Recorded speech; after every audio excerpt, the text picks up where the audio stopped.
Et sur le capital, c'est intéressant parce que ça va être notre dernier sujet de l'émission aujourd'hui.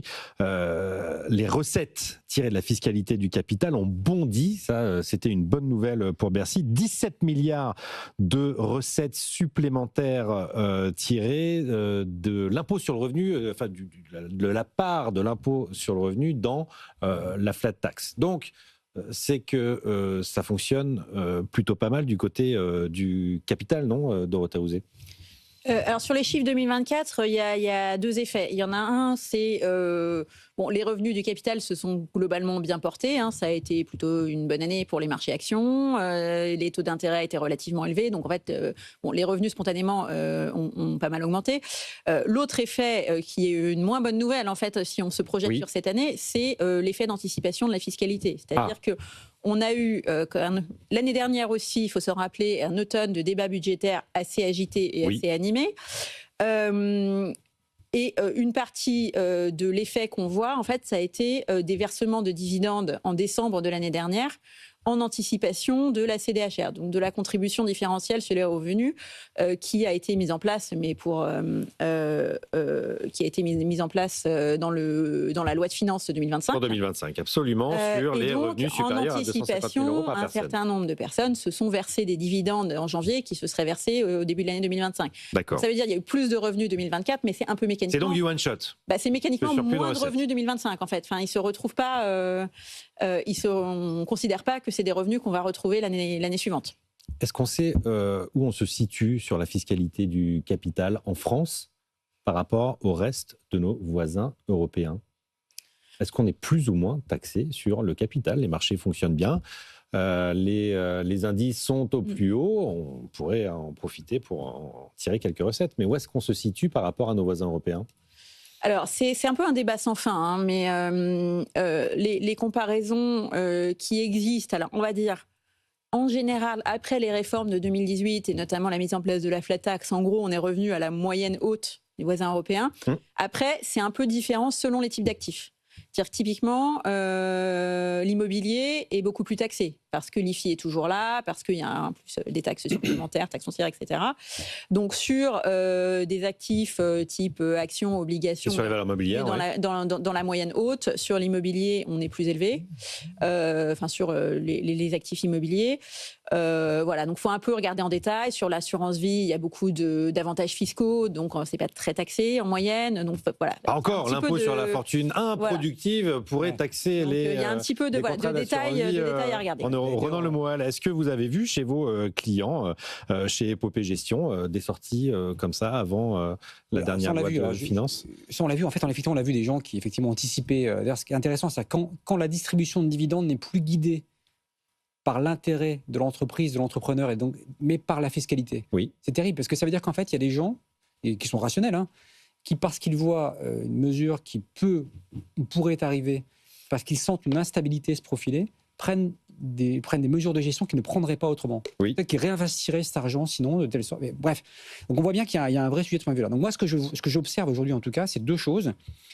C'est cette stabilité qu'on avait gagnée, il faut le dire, telle qu'elle est ces 8 dernières années, c'est quelque chose qu'on est en train de perdre. Et c'est quelque chose qui une avait dizaine beaucoup de d'années, 2015-2025, grosso modo, 10 ans de stabilité fiscale et des impôts qui sont repartis à la hausse en 2025. Quand on sait où on se projette, c'est plus facile de dire on ne se pose pas de questions sur la fiscalité, on investit à cadre constant, on se verse du dividende à cadre constant, et donc il n'y a pas de biais lié au raisonnement. Donc ça, on est en train de Là, je pense que dans la période actuelle, quand on a l'entrepreneur, on l'a perdu, cette confiance-là, c'est sûr. Et c'est comme le lapin, mais la route avec les phares, ils ne savent plus quoi faire. Donc la grande question du moment, c'est est-ce qu'il y a des départs ou pas? Alors non pas des grandes fortunes, des multimilliardaires, mais moi je discute avec des gens fortunes qui me disent entre 10, 15 millions.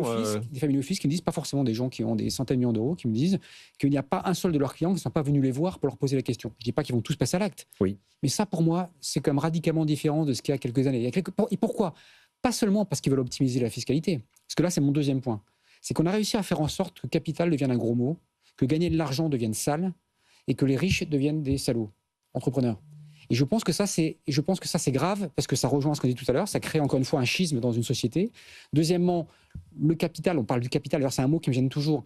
cet investissement qui est fait par les particuliers, les entrepreneurs, ça n'est pas un gros mot sur l'antenne de BFM Business. Le capital, ce capital, c'est teinté. Je ne dis pas de BFM Business, c'est teinté. Et donc, je pense que ça, c'est quelque chose qui, effectivement, est devenu tellement lourd à porter pour certains d'entre eux qu'ils en viennent à se poser la question, je ne dis pas qu'ils le feront tous, de partir, pas forcément pour les raisons financières que ça pourrait représenter pour eux, parce qu'ils ont le sentiment de ne plus être compris, de ne plus être mis à la place qu'ils doivent avoir dans la société.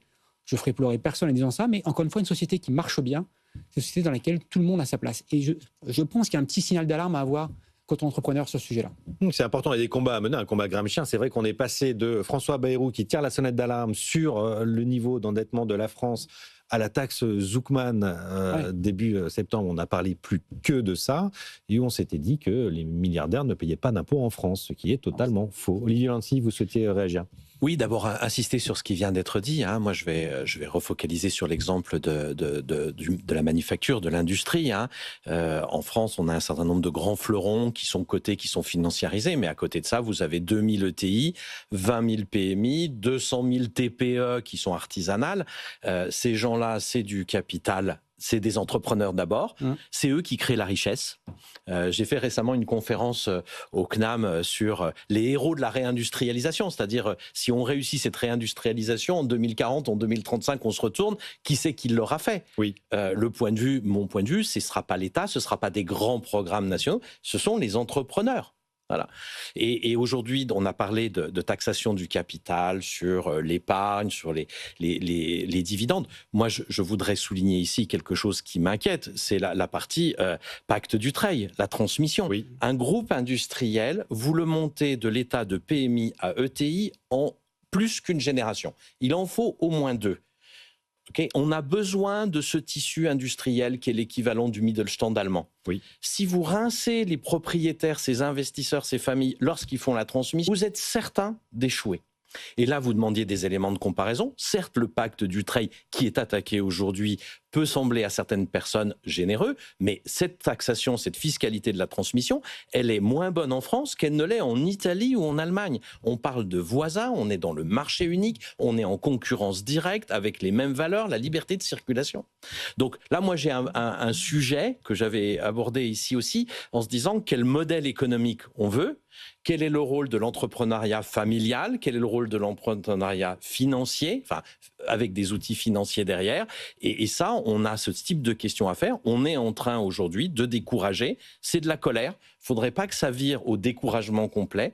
Un ensemble, la cohorte des entrepreneurs qui sont encore une fois la création de richesse, et on ne répartira pas pour nos objectifs environnementaux, notre modèle social, une richesse qu'on n'a pas créée. C'est aussi simple que ça. Oui, c'est aussi la question dont on pose le débat autour du pacte Dutreil, parce qu'on est en réalité sur petite réforme sur peut-être les biens somptuaires. Il n'y a pas une remise en cause fondamentale non plus du pacte Dutreil.